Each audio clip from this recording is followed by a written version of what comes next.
Hello, my name is Amy Wagner, and I'm creating this blog for the Insight website, which is for individuals pursuing their master's in school administration at UNCC.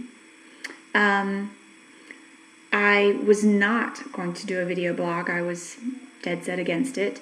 And then I saw that our preacher has been doing video blogs on the church website. So I figured if Pastor Jan can do it, then so can I. So created this blog. It was completely different 2 days ago. I had created and drafted out this seething list of the hypocrisies in education today. And then yesterday, I went and volunteered in my old school. I got to see all of my old students, and it just took the bite right out of me. So I have gone in a different direction.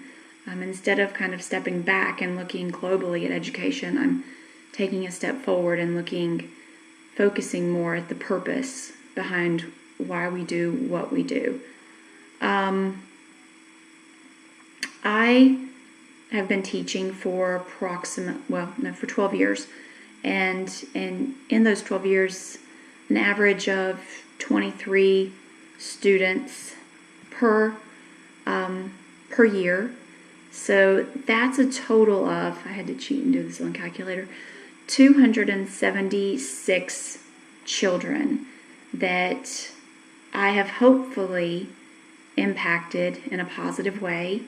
And that's 276 children who have given back to me, touched my life tenfold.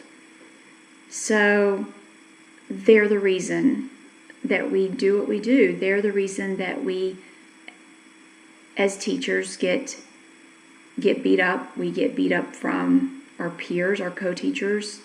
We get beat up from administration, parents, social media, mass media, the central office. I mean, we really take our bumps and we do it because of those kids. And so I've been out of the classroom now for 4 months, and I didn't think it would be as hard as it's been. I miss it, and going back yesterday just showed me exactly how much I do miss it. As I think back on my 276 children that I've taught, there's always one, isn't there? There's one that really stays close to my heart, and as I think back, he's also very important to me. It was towards the beginning of my career, and that might be one of the reasons that he stands out to me. But I was teaching a kindergarten classroom, and I was getting it ready. I knew nothing. I think I was more excited about getting to decorate a classroom than actually educating children. I went out and charged up credit cards, buying every cutesy little thing that I could find. I ransacked used bookstores, trying to build up a classroom library. I was in a school that didn't have a lot of resources at the time. And one of the things I decided to do, it was a genius idea actually.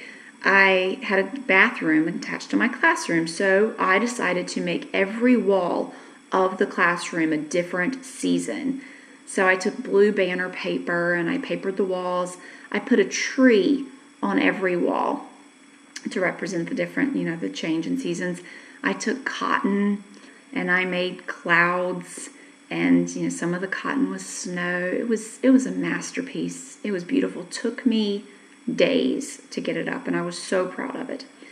So the first week of school, my brand new kindergartners come in, and within that first week, those of you that have experience in education, and probably everyone else watching this can guess where this is going to go. Again, I have to remind you, I knew nothing. I was so naive. So within that first week, this little fella in my class, he decides to spread poop all over each wall in my bathroom, which destroyed my beautiful creation. And I was disappointed. I was very disappointed. That same little guy proceeded to, in some way or another, destroy, draw on, tear up anything in that class he could get his hands on. He was challenging, disruptive to others, walked around with his chest out and his chin up, and he was a tough little guy. And I went to the school psychologist. Actually, she was a counselor, and I asked, for advice, guidance. And she had told me that in preschool, he had been in Bright Beginnings. She had gone to his home, and she told me I wouldn't even be able to believe what he goes home to every day. So going forward, I did the best I could to help him learn, to help him grow.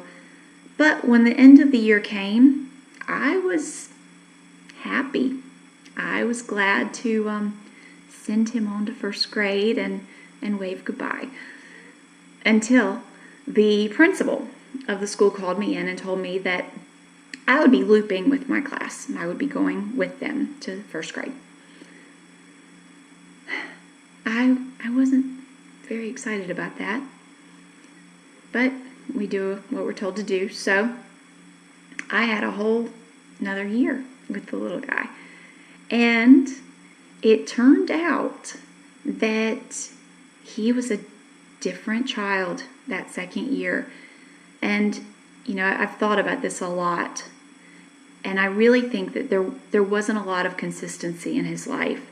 But for him to have me that second year, the familiarity of it was what he needed at the time. So that second year, he blossomed. I still get goosebumps thinking about him. He grew so much. He was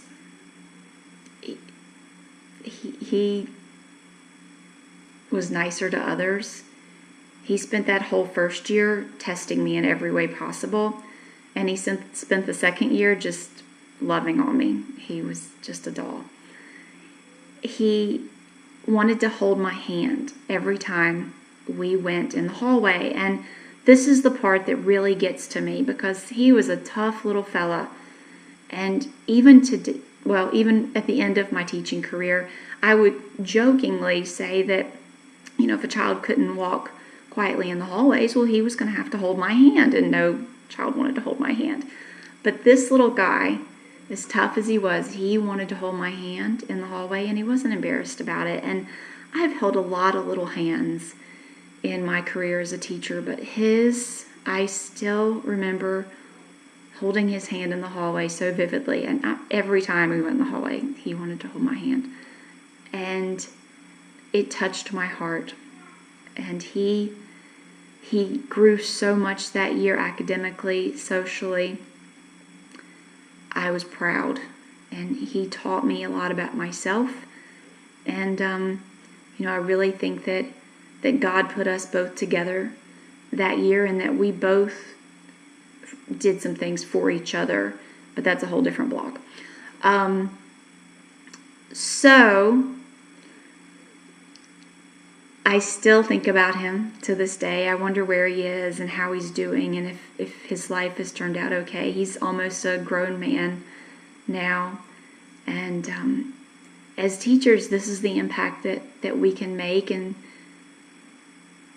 it's a taxing career, but it's not just a career, is it? It's a calling, and we can make such a difference in their lives, and they can make such a difference in our lives.